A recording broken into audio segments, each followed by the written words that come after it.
RTC సమ్మె రెండో రోజు కొనసాగుతుంది. ఉమ్మడి ఆదిలాబాద్ జిల్లా వ్యాప్తంగా సమ్మె సక్సెస్ఫుల్గా కొనసాగుతుంది. ఎక్కడ కూడా బస్సు చక్రాలు బయటికి వెళ్ళట్లేదు. బస్సు ఎక్కడెక్కడ ఈ 6 డిపోల్లో ఆగిపోయిన పరిస్థితి.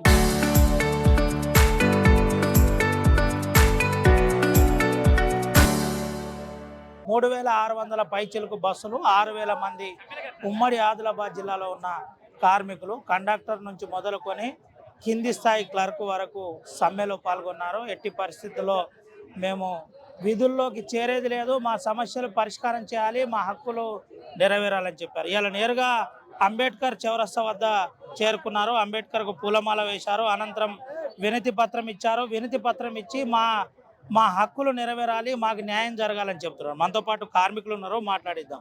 ఏం చెప్తారన్న, ఏంటి అసలు? మాకు రావాల్సిన పిఆర్సి ప్రభుత్వం విలీనం చేయాలని ఆ రోజు ముఖ్యమంత్రి గారు ఒప్పుకోవడం జరిగింది. దానితో మేము 2.5 సంవత్సరాలు వేచి చూసినాం, అయినా పట్టించుకోవడం లేదు. ఈ 2.5 సంవత్సరాలు మేము ఎంతో ఓపికగా ప్రశ్నించు అడుగుతూ వచ్చినా కూడా ప్రభుత్వం స్పందించలేక మేమందరం మాకు కావాల్సింది ప్రభుత్వం విలీనం చేయాలి, మరియు వచ్చే 2 పిఆర్సీలు ఇవ్వాలి, మళ్ళా యూనియన్ పునరుద్ధరణ చేయాలని మేము ఈరోజు జేసీగా ఏర్పడి సమ్మె కొనసాగ జరుగుతుంది.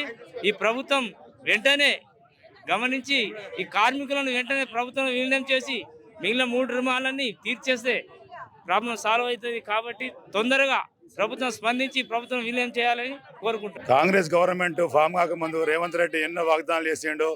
ఆర్టీసీ కార్మికులు చాలా ఇబ్బందులు ఉన్నారు. వాళ్ళకి టీఆర్ఎస్ గవర్నమెంట్ బాగా తీరని అన్యాయం చేస్తుంది. మా గవర్నమెంట్ ఫామ్ కాగానే కార్మికులకు న్యాయమైన కోరిక మొత్తం నెరవేరుస్తానని మేనిఫెస్టో పెట్టిండు. ఆ ఒక్క కోరిక కూడా తను ఒప్పుకున్నదే, మేము వేరే ఏం అడగట్లేదు. ఆ మేనిఫెస్టో ఏదైతే పెట్టిండో ఆ కోరికలు నెరవేర్చి మాకు తగిన న్యాయం చేయాలని మేము ఈరోజు 2వ రోజు సమ్మె చేస్తున్నాము. ఈ సమ్మె ఈ రోజుతో ఆగదు, ఇంకా ఎన్ని రోజులైనా సమ్మె చేస్తాం. మా న్యాయమైన కోరికలు నెరవేరాక మా ప్రాణ త్యాగానికి మేము సిద్ధంగా ఉన్నాం. మేము వెనుకకు పోయేది లేదు అని విశ్లేషించుకుంటున్నాం. ఈరోజు పాదయాత్రగా చేస్తూ వచ్చి ఈరోజు అంబేద్కర్ గారికి మేము వినతిపత్రం సమర్పించాము. ఈ సమ్మె ఎన్ని కొనసాగుతుంది. దయచేసి ప్రైవేట్ ఆపరేటర్లు పెట్టి నడిపిస్తూ ప్రజల జీవితాలతో చెలగాటం ఆడద్దు. చాలా మంది ప్రాణాలు పోతున్నాయి యాక్సిడెంట్ వల్ల, ఇది గమనించాలి ప్రభుత్వం. ఏంటి అసలు ఏం చెప్తారు? రెండో రోజు సమ్మె చర్చలు ఏమైనా జరుగుతున్నాయా? ప్రభుత్వం ఏమైనా మాట్లాడే ప్రయత్నం చేసిందా? అధికారులు మీతోటి మాట్లాడే ప్రయత్నం చేసిరా? ఏంటి అసలు? అధికారులు ఈ రోజు వరకు కూడా మాట్లాడింది ఏమీ లేదు. టీఆర్ఎస్ వాళ్ళు మమ్మల్ని ప్రేరేపిస్తే మాట్లాడుతున్నామని చెప్పడం శోచనీయాంశము. ఎందుకంటే వారి విజ్ఞతకే వదిలేస్తున్నాము. ఈ రోజు వరకు కూడా ఏ పార్టీ వాళ్ళు కూడా మా దగ్గరికి రాలేదు, మాతోటి ఏం మాట్లాడలేదు. ఇదంతా మేము మాట్లాడేది. గతంలో టీఆర్ఎస్ ప్రభుత్వం గద్దె మీద ఉన్నప్పుడు వీళ్ళ మాటలన్నీ మాట్లాడినరు, ఇవాళ వీళ్ళే మాట మారుస్తూ ఉన్నారు. ఇప్పటికి కూడా వాళ్ళు ఎవరు వచ్చినా కానీ అప్పుడు మీరు మాకు ఎట్లా సపోర్ట్ చేసినా ఇలా వాళ్ళు కూడా మాకు ఎట్లా సపోర్ట్ చేస్తారు. మీరు ఎందుకు దాన్ని జీర్ణించుకోలేకపోతూ ఉన్నారు? ఒకవేళ మీరు అవన్నీ వాళ్ళు ఎవరు రావద్దు అనుకున్నప్పుడు మీరు మా కోరికలు నెరవేర్స్తే ఎవరు రాకుండానే సమస్యలన్నీ రాకుండానే అన్నీ అయిపోతాయి. కానీ మీకు అది లేదు, వాళ్ళందరూ రావాలి, చేయాలి, టీఆర్ఎస్ వాళ్ళు ప్రేరేపిస్తే మాట్లాడతారని అనడం పొన్నం ప్రభాకర్ గారికి అది సమంజసమైన విషయం కాదు. ఎందుకంటే మీరు కూడా మీరు ఒక ప్రజానాయకుడు, ఆలోచించి మాట్లాడాలి. ఒక మాట మాట్లాడేటప్పుడు ఎదుటి వాళ్ళ మీద బురద జల్లితే ఆ బురద మద మీద పడుతుందని మీరు గుర్తుంచుకోవాలి. లేని పక్షంలో ఇవాళ మంచిర్యాల డిపో ముందు మహాధరణ చేసి అక్కడికి వెళ్ళి పాదయాత్రగా అంబేద్కర్ గారి దగ్గరకు వచ్చి అంబేద్కర్కు పూలమాల వేసి మా సమస్యలు రాజ్యాంగ కర్త అయిన వారికి విన్నమించుకున్నాం. ఈ రాజకీయ నాయకులు చేస్తున్న దానికి నిత్యావసర వస్తువులు అవన్నీ పెరుగుతూ ఉంటాయి కదా, ప్రతి 5 సంవత్సరాలకు ఒకసారి పే రిజోన్ జరగాలి. 10 సంవత్సరాలైనా కానీ ఎలాంటిది జరగకుండా కాలయాపన చేస్తూ వస్తూ ఉన్నారు. మీరు గద్దెనెక్కిన తర్వాత మా కోరికలు నెరవేరుస్తా అని చెప్పి మీరు ఇంతవరకు చేయలేదు కాబట్టి ఇవాళ స్ట్రైక్ చేయడం జరుగుతూ ఉన్నది. దీన్ని గమనంలోకి తీసుకొని మీరు వెంటనే స్పందించాలని కోరుకుంటున్నాం. ప్రైవేట్ బస్సులు ఏమైనా నడుస్తున్నాయా ఇక్కడ? ప్రైవేట్ బస్సు ఆపరేటర్లను వాళ్ళని బెదిరించి బస్సులు నడిపిస్తూ ఉన్నారు. దానివల్ల ఆర్టీసీకి నష్టమే తప్ప లాభాలు లేవు. జీరో కలెక్షను, జీరో, ఎవ్వరికి కూడా టికెట్ కొట్టకుండానే బళ్ళు నడుపుతూ ఉన్నారు. దానివల్ల ఆర్టీసీకి నష్టము. వాళ్లకు కిలోమీటర్కి ఇంత అని చెప్పి కట్టేయాల్సి ఉంటుంది. ఆ నష్టం కూడా ఆర్టీసీకి వస్తుంది. కాబట్టి ఆర్టీసీ అధికారులు దీన్ని వెంటనే మానుకోవాలని మనవి చేస్తూ ఉన్నాం. ఈరోజు రెండో రోజు సమ్మె కొనసాగుతుంది, కానీ ప్రభుత్వము చెల్లం లేదు. ఈ ప్రజలు ఇబ్బంది పడకుండా మా కార్మికుల కష్టము, మా బతుకులని ఆలోచించి సామరస్యంగా మా సమస్యలను పరిష్కరించేంత వరకు మేము ఈ సమ్మె కొనసాగిస్తూనే ఉంటాం. ఆర్టీసీ కార్మికులు సమ్మె చేస్తుంటే మన సమ్మెకు విరుద్ధంగా మేము నడిపిస్తున్నాం అనే భావనతోటి బస్సులను నడిపిస్తున్నదే తప్ప సమ్మె విచ్ఛిన్న చర్యగా నడిపిస్తుందే తప్ప జీరో ఆదాయంతో నడిపిస్తుంది. ఈ నష్టం కూడా మళ్ళీ కార్మికుల పైన పడే అవకాశం ఉంది. దీనికి మొత్తం ప్రభుత్వమే గవర్నమెంట్ బాధ్యత వహించాల్సి ఉంది. అయినా కూడా సమ్మెకు వెనుకకు పోకుండా ఎన్ని రోజులైనా సమ్మె చేయడానికి సిద్ధంగానే ఉన్నాం. జేఏసీ జేఏసీ ఆర్టీసీ జేఏసీ కార్మికుల న్యాయమైన కోరికలను ఈ మీడియా ద్వారా నేను సమస్త ప్రజాలోకానికి ఒక మెసేజ్ ఇవ్వదలుచుకున్నా. దయచేసి ప్రజలందరూ ఈరోజు ఆలోచించదలసిన విషయం ఏంటంటే ప్రతి ఒక్కరూ మా ఆర్టీసీ కార్మికులు పండగనక పబ్బమనక మీ యొక్క మొహాల్లో సంతోషం చూడడం కోసం ఆ రేకు డబ్బాల బస్సుల్లో వేడిని భరిస్తూ కష్టాలు పడుతూ మీ అక్క చెల్లెళ్ళ ఇళ్లకు, మీ అన్నదమ్ముల ఇళ్లకు, మీ ఆడపడుచులు అన్ని ఫంక్షన్లకు చేరవేర్చడానికి ఆర్టీసీ ఉద్యోగులు ఎంతో కష్టపడుతున్నారు. ప్రతి ఒక్కరూ ఆర్టీసీ కార్మికులు మిమ్మల్ని ఎంతగా ఆదరిస్తున్నారో ప్రయాణికులందరూ ఈరోజు ఉన్నటువంటి ప్రజానీకం మొత్తం ఆర్టీసీ అభిమానులు ఎంతగా ఉన్నారో మీరందరూ కూడా ఆర్టీసీ ఉద్యోగులను అంతే విధంగా ఆదరిస్తూ మీరు పరోక్షంగానైనా ప్రత్యక్షంగానైనా ఈరోజు జరిగేటువంటి ఈ యొక్క సమ్మెకు మద్దతునివ్వాలని చెప్పి ప్రతి ఒక్కరిని పేరు పేరున కోరుకుంటున్నాను. ఇన్ని రోజుల వరకు ప్రతిరోజు ఎంతో కష్టాన్ని అనుభవిస్తూ మీ అందరి మొహాల్లో చిరునవ్వు చూసిన ఆర్టీసీ ఉద్యోగులు కేవలం వారి యొక్క జీతాలు పెంచడం కోసం కాదండి, ఆర్టీసీ యొక్క జీవితాన్ని మనుగడను కాపాడుకోవడం కోసం చేస్తున్న పోరాటం ఇది. అందులో మీ వంతు బాధ్యతగా మీ వంతు కర్తవ్యంగా కూడా మీరు ముందుండి మీరు పరోక్షంగా ఆర్టీసీ ఉద్యోగుల అందరికీ వీరి యొక్క న్యాయమైన కోరికలు వీళ్ళకి ఖచ్చితంగా నెరవేర్చాలనే ఉద్దేశంతో మీ వంతు సహాయంగా కూడా మీరు దయచేసి మీరు మాకు సపోర్ట్ చేస్తారని చెప్పి ఈ మీడియా ద్వారా మీ అందరినీ ప్రతి ఒక్కరిని కోరుకుంటున్నాను. అదేవిధంగా మన రాష్ట్ర రవాణా శాఖ మంత్రి గారు నిన్న ఒక మెసేజ్ ఇవ్వడం జరిగింది. ఇది ఈరోజు ఆర్టీసీ వాళ్ళు చేస్తున్నటువంటి సమ్మె హరీష్ రావు గారు చేయిస్తున్నారు అని అంటున్నారు. అయ్యా పొన్నం ప్రభాకర్ గారు మీకు దయచేసి దండం పెట్టి మరీ వేడుకుంటున్నామండి. 2019 సమ్మె కాలంలో ఇదే మంచిర్యాల డిపోలో మేమందరం సమ్మె చేసినప్పుడు మీరు మా వద్దకు వచ్చి ఏ విధంగా మాట్లాడినారు అనేది ఒక్కసారి గమనంలో గుర్తు తెచ్చుకొని ఈరోజు ఆర్టీసీ కార్మికులకు నేను చేస్తున్న న్యాయం ఏంటి అనేది ఒక్కసారి మీ మనస్సాక్షిగా మిమ్మల్ని మీరు ప్రశ్నించుకొని మాకు న్యాయమైన కోరికలను నెరవేర్చమని చెప్పి మేము కోరుకుంటున్నాం. అంతకు మించి మేము చేసేది ఏం లేదు. ఈ రోజు వరకు నిన్న జరిగినటువంటి సమ్మెలో ఈరోజు జరుగుతున్నటువంటి సమ్మెలో కూడా ఆర్టీసీ కార్మికులు అనేది చాలా అల్ప సంతోషులండి. ఇది ఒకటి గమనించండి. ఎక్కడ భేషజాలకు పోరు, న్యాయమైన కోరికలనే కోరుకుంటారు. మీరు ఇచ్చినంతలోనే వాళ్ళు సంతోషంగా బ్రతికే అల్ప సంతోషులం అండి మేమందరం. ఆర్టీసీ ఉద్యోగులు అంటేనే అల్ప సంతోషులు. అంత తక్కువ జీతంలో కూడా ఈ రోజులో ఆర్టీసీ ఉద్యోగుల్లో ఉన్నటువంటి పిల్లలు ఒక్కొక్కరు ఎంతో పెద్ద గొప్ప స్థాయిలో ఉన్నారు. కానీ అదంతా గమనంలో పెట్టుకోకుండా మేము ఈరోజు బస్సు బయటకు తీస్తే మా బస్సుల్లో ప్రయాణించే 50 మంది ప్రయాణికుల ఫ్యామిలీలు సంతోషంగా ఉంటాయనే ఒకే ఒక మాట మీద నిలబడి ఉండే ఏకైక వ్యక్తి ఆర్టీసీ ఉద్యోగి ఒక్కడే. ఏ రోజైనా కూడా ఆర్టీసీ వాళ్ళు అన్ని విధాల ఎప్పుడూ గొంతమ్మ కోరికలు కోరుకోవడం లేదు. మీరు మేనిఫెస్టోలో మీరు ప్రభుత్వంలోకి మీరు అడుగుపెట్టిన మొదటిసారి మీరు మేనిఫెస్టోలో పెట్టినటువంటి కోరికలను మాత్రమే అడుగుతున్నారు. నిన్న ఈరోజు ఎంతో సామరస్యంగా సానుకూలంగా సమ్మె అనేది చేయడం జరిగింది. ఇక ముందు కూడా సానుకూలంగానే సమ్మె కొనసాగాలి అంటే ప్రతి ఒక్కరూ మిగతా వాళ్ళందరూ కూడా వారి యొక్క మద్దతును మాకు తెలియపరచాలని చెప్పి ఈ మీడియా ద్వారా అందరినీ కోరుకుంటున్నాము. JAC JAC. జిల్లాలో ప్రైవేట్ బస్సులు నడుస్తున్నాయా? ఏంటి అసలు పరిస్థితి? ప్రైవేట్ బస్సులు అనేది నడవడం అనేది ఇప్పుడు అది స్టేట్ లెవెల్ నుండే నడుస్తుందండి.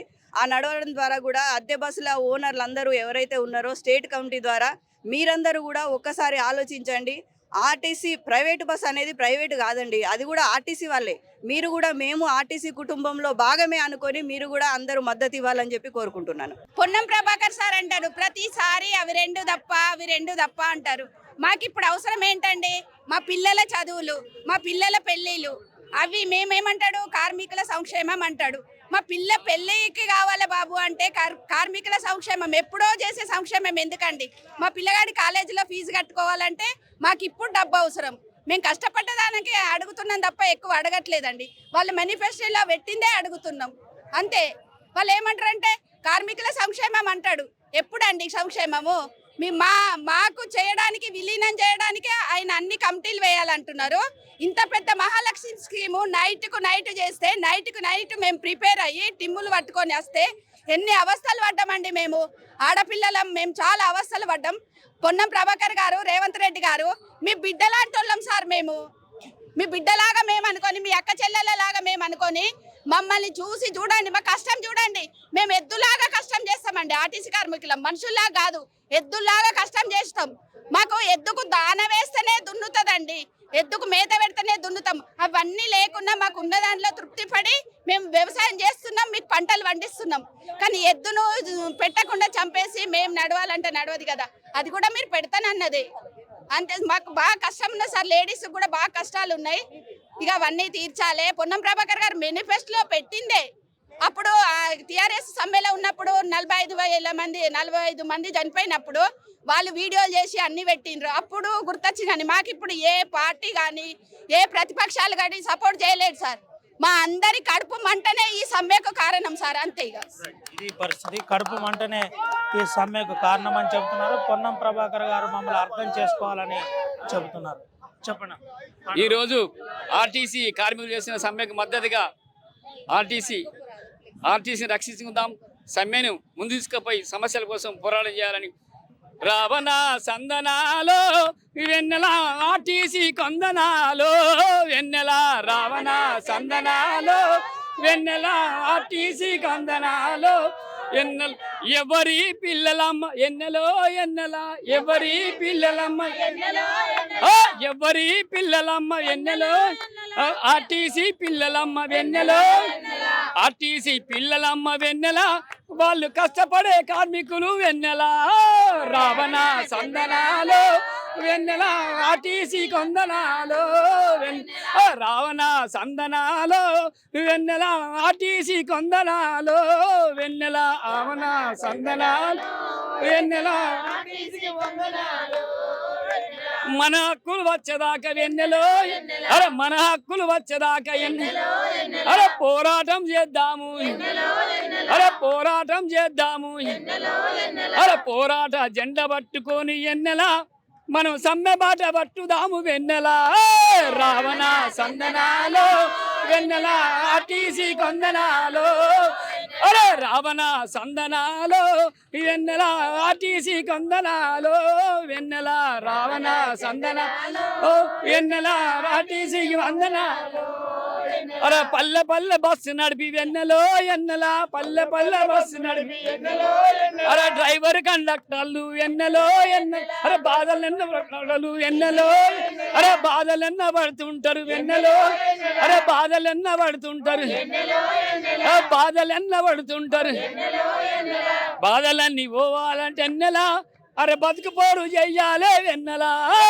రావణ సందనాలో వెన్నెల ఆర్టీసీ కొందనాలో రావణ సందనాలో వెన్నెల ఆర్టీసీ కొందనాలో వెన్నెల రావణ వెన్నెల ఆర్టీసీకి అరే చిన్నారి చెల్లెళ్ళు వెన్నెలో అరే చిన్నారి అక్కలు అరే బస్సుల డ్యూటీ చేస్తూ అరే కండక్టర్ అక్కల వెన్నెలో అరే బాధలేమో ఎక్కువాయే అరే మేనేజ్మెంట్ ఎక్కులన్నీ ఎన్నెలో అరే వేధింపులు ఎక్కువాయే ఆర్టీసీ అధికారులు వెన్నెల అరే వేధింపులు ఎక్కువాయ వెన్నెల రావణ సందనాలో వెన్నెల ఆర్టీసీ కొందనాలో అరే రావణ సందనాలో వెన్నెల ఆర్టీసీ కొందనాలో వెన్నెల రావణ సందనాలో వెన్నెల ఆర్టీసీ కొందనాలో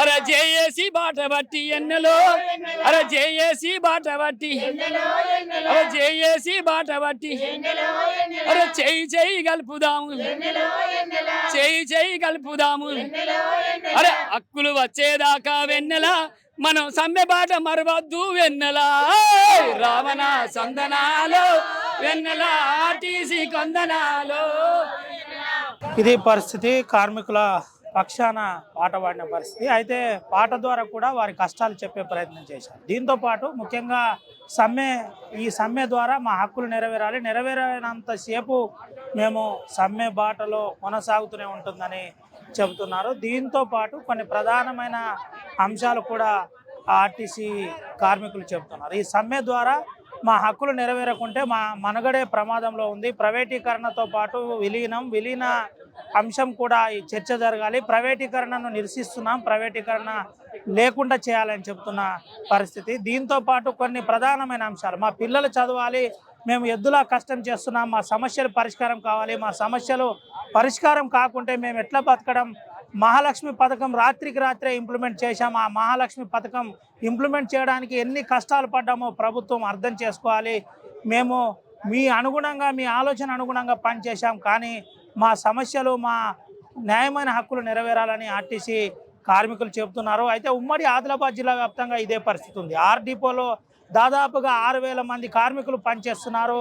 6,000 మంది కార్మికుల ప్రతి మాట ఒకే మాట ఉంది. ప్రైవేటు బస్సులు ఎవరైతే నడిపే వాళ్ళు ఉన్నారో మాకు సహకరించాలి, ఆర్టీసీని కాపాడుకోవాలి, మీరు కూడా ఆర్టీసీ సంస్థలో ఒక భాగం కాబట్టి న్యాయం జరగాలి, న్యాయం చేసే విధంగా మీరు కూడా సహకరించాలి, ఈ హక్కులు నెరవేరే విధంగా చూడాలని చెబుతున్నారు. ప్రైవేటీకరణను మేము వ్యతిరేకిస్తున్నాం, ప్రైవేటీకరణ సంస్థ మనుగడే దెబ్బతింటుందని చెబుతున్నారు. దీంతో పాటు మరికొన్ని ప్రధానమైన అంశాలు చెప్పే ప్రయత్నం చేశారు. గతంలో సమ్మె చేసినప్పుడు కాంగ్రెస్ పార్టీ కూడా మద్దతు తెలిపింది, ఆ విషయం మర్చిపోవద్దు. ఇప్పుడు ఇంకా ఏ పార్టీ మద్దతు తెలపలేదు, ఎవరిని మేము రమ్మలేదు, ఎవరి ప్రోద్బలంతో మేము సమ్మె చేయట్లేదు, మా హక్కులు మాకు కావాలని చెబుతున్నామని ఆర్టీసీ కార్మికులు చెబుతున్నారు. కాంగ్రెస్ ప్రభుత్వం గతంలో ఇచ్చిన మేనిఫెస్టో ఏదైతుందో అదే అమలు చేయాలి, అమలు చేయకపోతే మేము మా నిరసన తీవ్రతరం చేస్తాం, మా సమ్మె విరమించే ప్రసక్తే లేదని ఆర్టీసీ కార్మికులు చెబుతున్నారు. ఈరోజు డిపో వద్ద నిరసన వ్యక్తం చేసి అక్కడి నుంచి కాలినడకన నేరుగా అంబేద్కర్ చౌక్ చేరుకున్నారు. ఐబీ చౌరస్తాలో అంబేద్కర్కు మెమరణం ఇచ్చారు. మా సమస్యల పట్ల స్పందించాలి ప్రభుత్వం అని మెమరణం ఇచ్చి నిరసన వ్యక్తం చేసిన పరిస్థితి కనబడింది.